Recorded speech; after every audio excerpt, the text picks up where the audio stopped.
স্বশাসিত সংস্থার প্রধান হয়ে কেন শিক্ষামন্ত্রীর সঙ্গে বৈঠক করতে যেতে হবে, কেন রিপোর্ট দিতে হবে বিশ্ববিদ্যালয়ের শিক্ষামন্ত্রীর কাছে?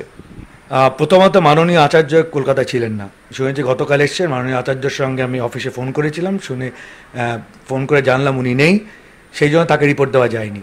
আমি মাননীয় আচার্যর সঙ্গে অ্যাপয়েন্টমেন্ট সিক করেছি, গিয়ে আমি রিপোর্টটা নিশ্চয়ই দেব।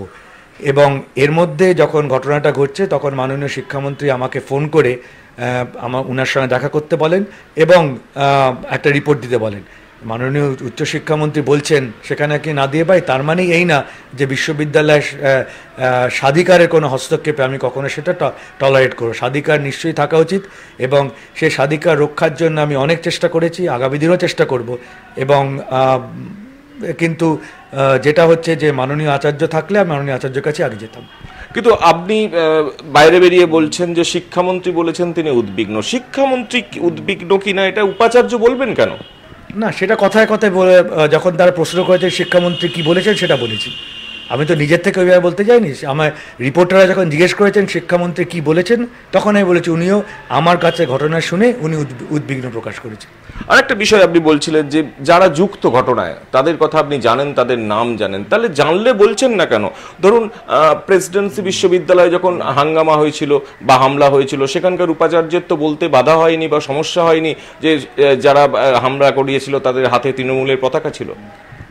দয়া করে, আমি রিপোর্টটা তো দিয়েছি, রিপোর্টে আমি সম্পূর্ণ সব কথা বলে দিয়েছি, কারা যুক্ত ছিল, কার নেতৃত্বে এটা হয়েছিল। আমি আমার রিপোর্টে যেহেতু কনফিডেন্সিয়াল বলতে পারবো না। প্রেসিডেন্সি থেকে ঘটনার সময় সরকার রিপোর্ট চেয়েছিলেন কিনা জানি না, যেহেতু আমার কাছে রিপোর্ট চাওয়া হয়েছিল এবং কনফিডেন্সিয়াল সমস্ত ঘটনা আমি জানিয়েছি, সেই একটা কপিও মাননীয় আচার্যর কাছে দেব এবং সেখানে সম্পূর্ণ সব কিছু বলা আছে। এবং আমি এটাও বলে দিয়েছি ওই রিপোর্টে যে আশা করব এই রিপোর্টের ভিত্তিতে আইন অনুযায়ী ব্যবস্থা নেওয়া হবে, তা নাহলে আমার পক্ষে উপাচার্যগিরি করাটা অসম্ভব হয়ে যাচ্ছে।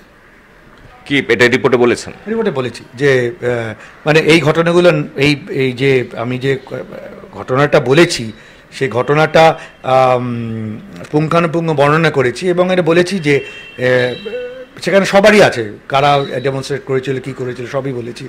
এবং সেখানে যাতে, কিন্তু যে কনফিডেন্সিয়াল আমি কিছু বলবো না, এবং সেখানে বলেছি আইন অনুযায়ী ব্যবস্থা না নিলে ইউনিভার্সিটি গভর্নেন্স সাফার করবে। ধরুন যে দিন ঘটনা ঘটলো সেদিন আপনি উপস্থিত আছেন, তারপরেও এতটা নীরব ছিলেন, 24 ঘন্টা অপেক্ষা করতে হলো। এখানে কি আপনার একটা মানে ভূমিকা নিয়ে প্রশ্ন ওঠে না? কারণ একজন উপাচার্য উপস্থিত আছেন, তিনি নীরব, গোটা ঘটনাটা সম্পর্কে কোনো কথা বলছেন না, শিক্ষামন্ত্রীর সঙ্গে বৈঠক করে একজন উপাচার্য কথা বলছেন, অথচ উপাচার্যের নিয়োগকর্তা আচার্য। আমি তো আবার বলছি, আপনারা কেন বুঝছেন? আচার্য নেই কলকাতায়, মাননীয় আচার্য থাকলে তার কাছেই তো যেতাম।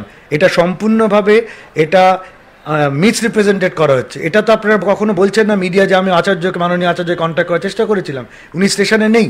সে সময় মাননীয় মন্ত্রী আমার কাছে জানতে চেয়েছেন রিপোর্ট, সেটা আমি দেবো না? এবং মৌনতা অবলম্বন মানেই যে সেটাকে কোনো একটা আনওয়ারেন্টেড ঘটনাকে সাপোর্ট করে, সেটা আমি কখনো বিশ্বাস করি না। তারা টিভিতে যারা দেখেছেন আমার রোলটা, তাদের আশা করি তারা দেখেছেন। এবং এখানে আমি বারে বারে বলেছি, মৌনতা কখনো বলিনি। আমি বললেন যেটা হচ্ছে টিভিতে আপনারা দেখবেন, তার বাইরে কিছু বলবো না।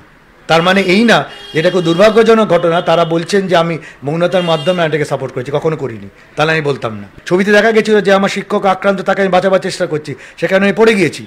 সেগুলো দেখে কি মনে হয় আমি মৌনতাকে হয়েছিলাম? কিন্তু একটা বিবৃতি আশা করা, তার কারণ আমাকে গভর্নমেন্ট একটা কনফিডেন্সিয়াল রিপোর্ট দিতে বলেছিল, সেই জন্য আমি দিয়েছি। না, সেখানেই অনেকে প্রশ্ন তুলছেন যে সরকারের মুখাপেক্ষী হয়ে একজন উপাচার্য থাকবেন কেন? সরকারের মুখাপেক্ষা কোনো কিছু না, কিন্তু কতগুলো একটা কাটসির ব্যাপার আছে। যখন নাকি বলেছেন একটা কনফিডেন্সিয়াল রিপোর্ট দিতে, রিপোর্টটা না দিয়ে আমি কিছু বলতে চাইনি, সেখানে আরও কিছু বলে আরও উত্তেজনা হতো। কিন্তু যখন ঘটনাটা ঘটছিল তখন আমি কি রোলটা ছিল সেটা কিন্তু যদি ছবিতে যারা দেখেন তারা কিন্তু আশা করি তারা মনে করবেন আমি মৌনতার মাধ্যমে আমি সেই ঘটনাকে আমি সাপোর্ট করা কোনো কিছু করিনি, কন্ডেম করেছি।